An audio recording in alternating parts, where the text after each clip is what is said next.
I want to keep this one short, but Andrew Hutchins here, not a licensed physician, not giving medical advice. It's purely educational and for entertainment.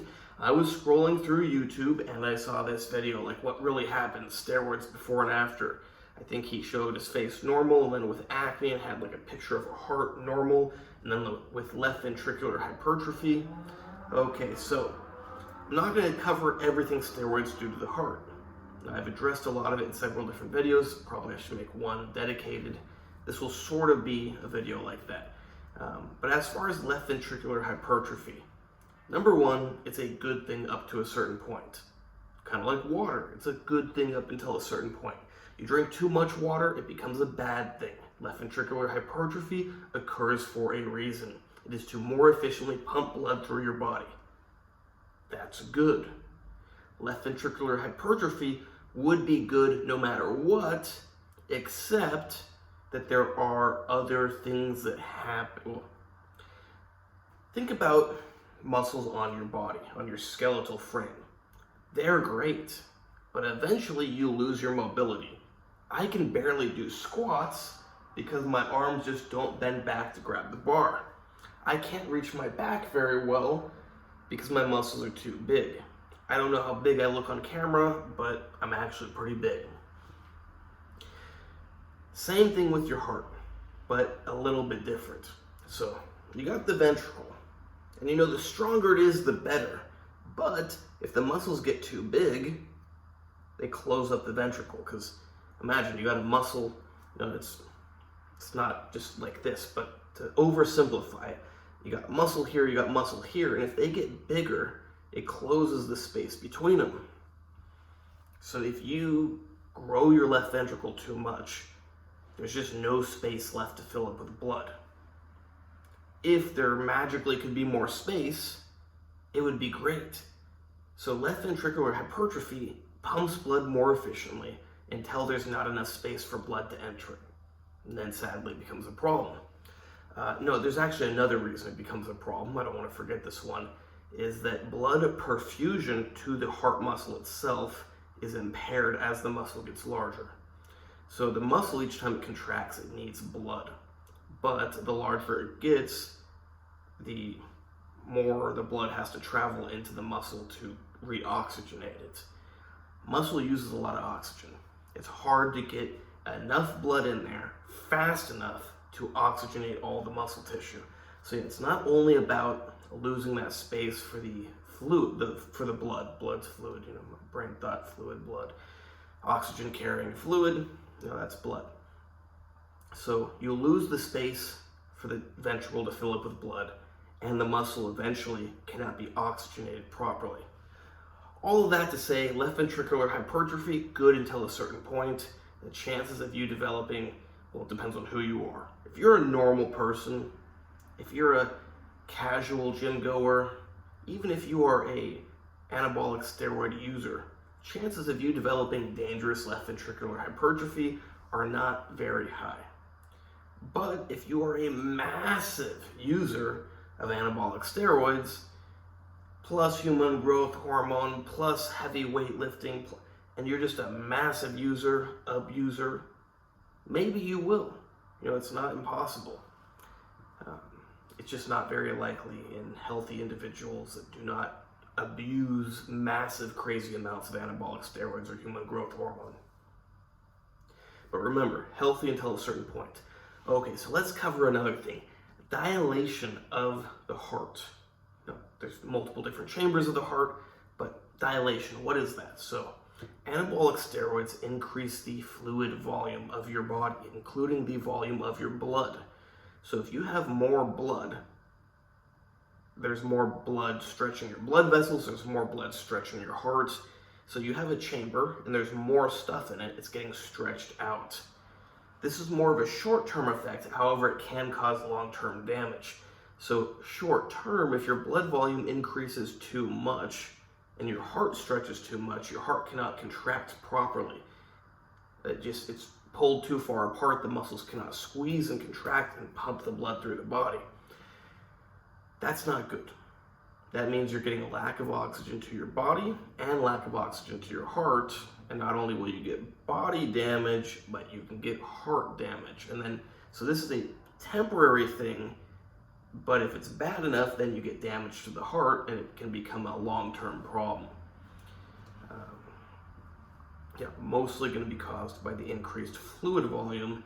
So that's one reason why you do not want to go overboard with anabolic steroids plus human growth hormone plus insulin plus bad diet. It's like there's certain people that do this thing called a mass blast. They are at high risk of having heart failure from dilation of the chambers, and it can lead to permanent heart damage. Now, can you do a mass blast? Yes, you can, but you need to keep that in consideration. And if this is the point where that happens, make sure you don't cross it. Okay, so we addressed the left ventricular hypertrophy, good until a certain point. The dilation caused by fluid retention. What else is there? Yeah, it's not related to what I saw in that video, but I want to address the atherosclerosis. Anabolic steroids do greatly increase LDL cholesterol, or lipoprotein that carries cholesterol. And they tend to decrease HDL, which is another lipoprotein which carries cholesterol. We still don't know exactly how cholesterol works, but the current evidence seems to support that it is a repair mechanism. Also, cholesterol is an important molecule for building tissues.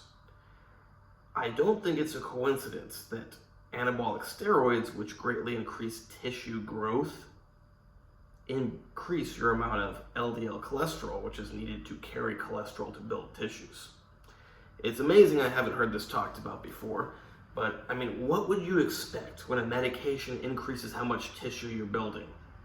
Would you expect your LDL to go down? Would you expect it to stay the same? You know, it's only expected, it's only normal that the LDL would go up. You know, it's like if someone gets an injury or severe burns, they're going to need more LDL to transport cholesterol to repair the tissues. If they don't have that, that's a problem.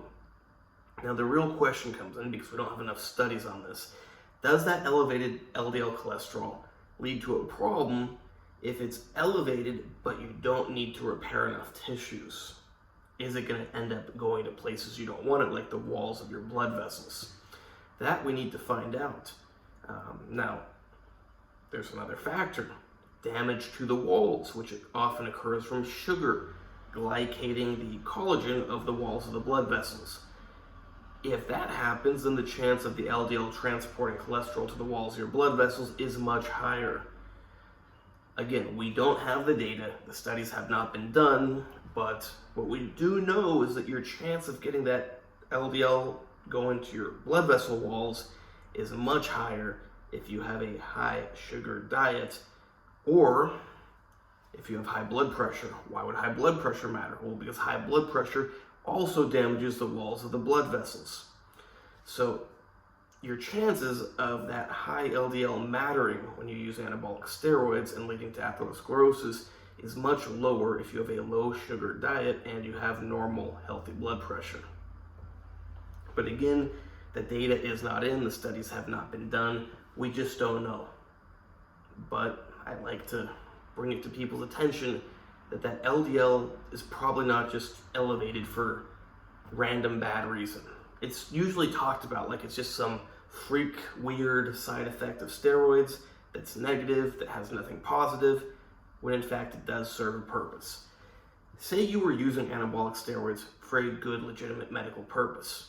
Now, there's all sorts of different purposes, but I'm talking about if you were using them in a super physiological dose, you know, not hormone replacement therapy, but assuming you got an injury, you got severe burns, whatever it is, you need more tissue recovery ability. You have tissue that's broken down that needs to be repaired. You need that elevated LDL. But let's say you're just a lazy Joe sitting on the couch eating potato chips, watching TV, and you spike your LDL through the roof with anabolic steroids, and you're eating a bunch of sugar, you got high blood pressure, and it's probably just going to build up a lot of plaque in the arteries. But again, the data is not there, the studies have not been done, so keep that in mind. I hope you like this video. I'm going to okay, so Anabolic steroids. Left ventricular hypertrophy, good until a certain point. Chances of it being too much, not super high, but they are there. Dilation of the heart, caused from too much fluid. And third, atherosclerosis. High sugar diet and high blood pressure are going to make it worse. Hope you like this video. Please like, subscribe, and comment. Leave some comments. Let me know if you heard about this stuff before. Let me know what you think about the LDL theory. Just write whatever in the comments. Check out my other videos. Check out my Instagram, AndreyHutch, AndreyHutch. You can hire me there for training, consultations, coaching, plans, whatever. Same thing with diet, same thing with supplements, same thing with special supplements. Special supplements can be used very safely if you know what you're doing.